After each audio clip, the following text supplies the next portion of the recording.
Με απέλυσαν από τη δουλειά μου. Part 2. Είμαι αρκετά σίγουρος ότι πολλοί από εσάς έχετε δει το πρώτο βιντεάκι που ανεβάσαμε με το ολοκληρωτικό story time σχετικά με την απόλυσή μου, τι συνέβη και τα σχετικά. Και ειλικρινά, σας ευχαριστώ για όλη σας την υποστήριξη, για όλα σας τα καλά σχόλια και όπως καταλαβαίνω, επειδή το συγκεκριμένο βίντεο έχει πάρει πολλές μεγάλες διαστάσεις, είχατε κι εσείς αρκετές απορίες. Δυστυχώς μερικές από αυτές δεν μπορώ να σας απαντήσω, αλλά μία από τις πιο βασικές είναι το τι συνέβη τις τελευταίες μέρες και πώς κατάλαβα γενικότερα ότι θα με απέλυαν. Πέρα από το πιο βασικό που όσοι είδατε το πρώτο βίντεο καταλαβαίνετε ότι αναφέρομαι στο κομμάτι από το εργάνι. Οπότε θα κάνουμε ένα story time part 2 για το όλο σκηνικό και πώς τσούλησαν οι τελευταίες μέρες. Μία εβδομάδα πριν με απολύσουνε, πιο συγκεκριμένα την Τετάρτη, το μαγαζί είχε παραλαβεί. Και έτσι εγώ, μαζί με τον διευθυντή και με μία προϊστάμενη, πήγαμε στο μαγαζί στις 7.30 η ώρα το πρωί για να παραλάβουμε ό,τι είχε να κάνει με το μαγαζί. Σως, φαγητά, πατάτες και ούτω καθεξής και να τα βάλουμε εννοείται στα ψυγεία και γενικότερα στις θέσεις τους. Την ίδια μέρα λοιπόν, εγώ παρατήρησα έξω ακριβώς από το μαγαζί ένα χαρτί που έγραφε ότι ζητούνται νέοι ταμείες. Το πρώτο πράγμα που σκέφτηκα ήταν ότι στην κυριολεξία, να είναι καλά, κατάλαβα ότι δεν βγαίνει η δουλειά και ότι χρειαζόμαστε 1 με 2 έξτρα άτομα, οπότε λογικά ψάχνουν για νέους ταμείες. Επειδή όμως γενικότερα εγώ είμαι αρκετά πονηρεμένος και έχω δει πολλά στη ζωή μου, έκανα την εξής ερώτηση στον διευθυντή αν με επιφυλάσσετε κάποια είδους έκπληξη πάνω στο χιούμορ, καταλαβαίνετε πώς το λέω, και αν ψάχνουν όντως νέα άτομα γιατί έχω κάποιον φίλο που ενδιαφέρεται. Εκείνος μου απάντησε ότι όχι, δεν μου επιφυλάσσεται κάποια έκπληξη και ότι αν έχω κάποιο φίλο που ενδιαφέρεται, να του πω να περάσει από εδώ πέρα. Και αν έχει ξαναδουλέψει ταμείο και τα σχετικά. Η ερώτησή μου αυτή ήταν για να δω κιόλας αν όντως ψάχνουν καινούργια άτομα ή αν ψάχνουν στην κυριολεξία για να αντικαταστήσουν κάποιον. Στην προκειμένη περίπτωση, επειδή ήμουνα εγώ σαν ταμείας, το άλλο παιδί που, αν είδατε το part 1, σας ανέφερα ότι του ξανακάνανε πρόσληψη γιατί τον χρειαζόντουσαν και άλλη μια κοπέλα, εκείνη τη στιγμή μου πέρασε από το μυαλό μου ότι μπορεί να με απολύσουν. Μην μου πείτε το μάμο σου του γιατί, είμαι αρκετά χρόνια στην εστίαση και πιστέψτε με, είναι μερικά κόμπλεξ τα οποία σου μένουν. Όσο καλός και να θεωρείς ότι είσαι, το είχα στο πίσω μέρος του μυαλού μου. Ότι μπορεί όντως να με απολύσουν. Ότι μπορεί να μην ψάχνουν έξτρα άτομο, αλλά να ψάχνουν κάποιο άτομο για να με αντικαταστήσουν. Είτε εμένα, είτε κάποιο από τα παιδιά.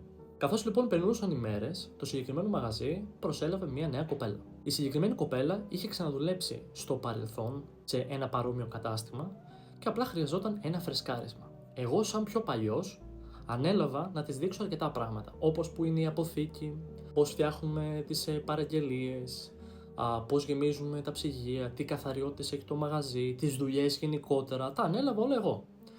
Και πιο συγκεκριμένα, μία προϊστάμενη κιόλας μου είπε ότι καλό είναι να δείχνουμε στους νέους τις δουλειές και γενικότερα το τι έχει το μαγαζί, διότι αύριο μεθαύριο θα μας βοηθήσουν. Και η συγκεκριμένη προϊστάμενη το είπε καλοπροαίρετα. Εγώ όμως αυτό το κράτησα στο μυαλό μου.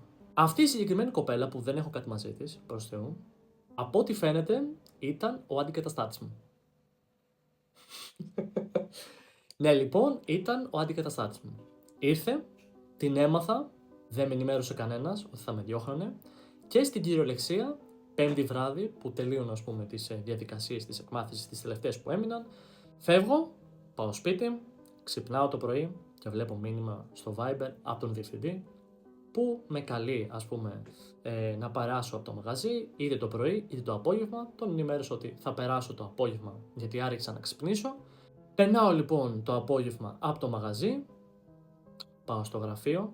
Εγώ ήμουν αρκετά πονηρεμένος, γιατί όπως σας είπα, τις τελευταίες μέρες δεν με είχα δει στο εργάνι, οπότε είχα μαζί μου και ένα βιβλίο με τα συστατικά από το κάθε φαγητό και τις μπλούζες γενικότερα ό,τι μου είχε δώσει το συγκεκριμένο μαγαζί, καθώς και από το άλλο μαγαζί που με μετέφεραν αυτά που μου είχαν δώσει μπλούζες και ούτω καθεξής. Ήμουνα full προετοιμασμένος, ήξερα ότι that's it, ότι εδώ πέρα απλά με απολύουν, ότι εδώ σταματάω. Πάω στο γραφείο, όλα καλά, μιλάω μαζί του και μου λέει ότι Βασιλιάδη, με ενημέρωσαν σήμερα το πρωί πως θέλουν να σταματήσουν τη συνεργασία μας. Πολύ ωραία, του λέω, κανένα πρόβλημα. Χρειάζεται κάτι από μένα να υπογράψω κάπου την απόλυσή μου και τα σχετικά. Μου δείχνει το χαρτί, υπογράφω την απόλυσή μου, αφήνω τα πράγματά μου, κύριος, όλα ωραία, όλα καλά. Τους λέω ευχαριστώ πολύ για τη συνεργασία, καλή συνέχεια να έχετε. Του είπα οτιδήποτε άλλο χρειαστείτε και τα σχετικά να με πάρετε ένα τηλέφωνο και πότε τέλος πάντων θα μπουν τα υπόλοιπα λεφτά που ήταν από το μήνα και από την αποζημίωσή μου. Πηγαίνω στο άλλο κατάστημα, αφήνω και εκεί πέρα τα ρούχα, τους ενημερώνω, τους λέω ευχαριστώ και πάλι για τη συνεργασία κτλ. Και κάπως έτσι λοιπόν έληξε. Οπότε λοιπόν καταλήγουμε στο ότι εγώ ήμουνα το θύμα, σε εισαγωγικά, τζάμπα σπατάλησα τους μήνες, ελπίζοντας σε μία αλφα εξέλιξη εκεί μέσα. Δεν πιστεύω ότι εκτιμήθηκε τίποτα και ειλικρινά η όλη αντιμετώπιση της απόλυσης πραγματικά της τελευταίας στιγμής το θεώρησα προσωπικά σαν Θωμάς πως ήταν τέρμα αντιεπαγγελματικό, τουλάχιστον το λιγότερο να μου δίνανε μία εβδομάδα ώστε να έψαχνα για αλλού δουλειά. Γιατί όσοι μένετε στα Γιάννενα ή όσοι ξέρετε γενικότερα από Γιάννενα, ξέρετε ότι είναι πάρα πολύ δύσκολο να βρεις μια σωστή, normal δουλειά και γενικότερα δεν πληρώνουν. Κάτι τελευταίο που ήθελα να πω είναι να προσέχετε τους εαυτούς σας, να προσέχετε ιδιαίτερα στην εστίαση, να θυμάστε πραγματικά, να το θυμάστε και κρατήστε αυτό που σας λέω, στην εστίαση 8 στους 10 εργοδότες ποτέ, μα ποτέ δεν θα σας εκτιμήσουν πραγματικά.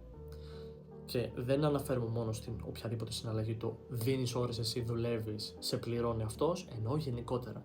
Τους κόπους σας, τις προσπάθειές σας δεν θα τους εκτιμήσει σχεδόν κανένας. Πολύ δύσκολα θα βρείτε εργοδότη σωστό που να πληρώνει, που να σε ακούει και να σε καταλαβαίνει. Πολλοί έχουν περάσει από εστίαση, πολλοί έχουν γίνει μαγαζάτορες, από την εστίαση, από απλοί σερβιτόροι και διαμαγείας τα έχουν ξεχάσει όλα. Στο συγκεκριμένο προφίλ παρεμπιπτόντως, άμα θέλετε να σαπορτάρετε την όλη μου διαδρομή, θα ανεβάζουμε γενικού περιεχομένου βιντεάκια καθώς και κωμικά. Οπότε, άμα θέλετε να σαπορτάρετε, θα μπορούσατε να πατήσετε ένα follow, ένα like ή γενικότερα κάτι. Όλα βοηθάνε. Αυτά και καλή μέρα να έχετε από μένα ή καλό βράδυ ή γενικότερα οποιαδήποτε στιγμή της ημέρας βλέπετε αυτό το βίντεο. Καλή συνέχεια.